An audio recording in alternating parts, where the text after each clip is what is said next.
মার্কিন বাহিনী ভেনেজুয়েলার প্রেসিডেন্ট নিকোলাস মাদুরোকে তুলে নিয়ে যাওয়ার পর অনেকেই ধারণা করেছিলেন হয়তো দেশটির বিরোধী দলীয় নেত্রী মারিয়া করিনা মাচাদোকে শাসনাভার দেবেন ট্রাম্প। মাচাদো সেই আশাই করেছিলেন, কিন্তু সে আশায় জল ঢেলে দেন ট্রাম্প।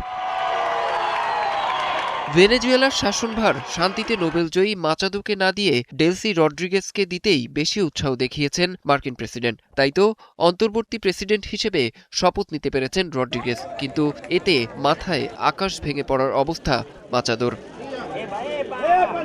কয়েকজন মার্কিন কর্মকর্তার বরাত দিয়ে ওয়াশিংটন পোস্ট এক প্রতিবেদনে জানিয়েছে, নোবেল পুরস্কার গ্রহণের কারণেই মাচাদোর উপর চটেছেন ট্রাম্প। তারা বলছেন, ট্রাম্প এই পুরস্কার পেতে আগ্রহী ছিলেন, কিন্তু মাচাদো পুরস্কার প্রত্যাখ্যান না করে এটি গ্রহণ করেছেন, যা ট্রাম্পকে ক্ষিপ্ত করেছে। এ কারণে তাকে ভেনেজুয়েলার ক্ষমতা নেওয়া থেকে দূরে সরিয়ে দিয়েছেন মার্কিন প্রেসিডেন্ট।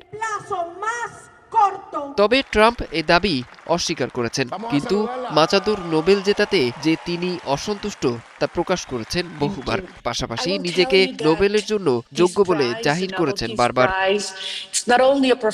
হোয়াইট হাউসের এক কর্মকর্তা বলেছেন, যদি মাচাদো পুরস্কার ফিরিয়ে দিয়ে ট্রাম্পকে দেওয়ার কথা বলতেন, তাহলে তিনি আজকে ভেনেজুয়েলার প্রেসিডেন্ট হতেন। যদিও মাচাদো পুরস্কারটি ট্রাম্পকে উৎসর্গ করেছিলেন, এমনকি নোবেল পুরস্কার ট্রাম্পের সাথে ভাগ করে নেওয়ার কথাও প্রকাশ করেছেন, কিন্তু এতেও ট্রাম্পের মন গলেনি।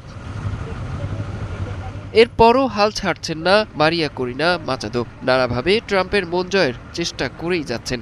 এরই মধ্যে ফক্স নিউজকে দেয়া এক সাক্ষাৎকারে নিকোলাস মাদুরোকে গ্রেপ্তার করা ভেনেজুয়েলার স্বাধীনতার জন্য ট্রাম্পের একটি বিশাল পদক্ষেপ বলে আখ্যায়িত করেছেন তিনি। পাশাপাশি ডেলসি রড্রিগেজের ওপর ভরসা না করার পরামর্শ দিয়েছেন, কিন্তু তাতেও কাজ হয়নি।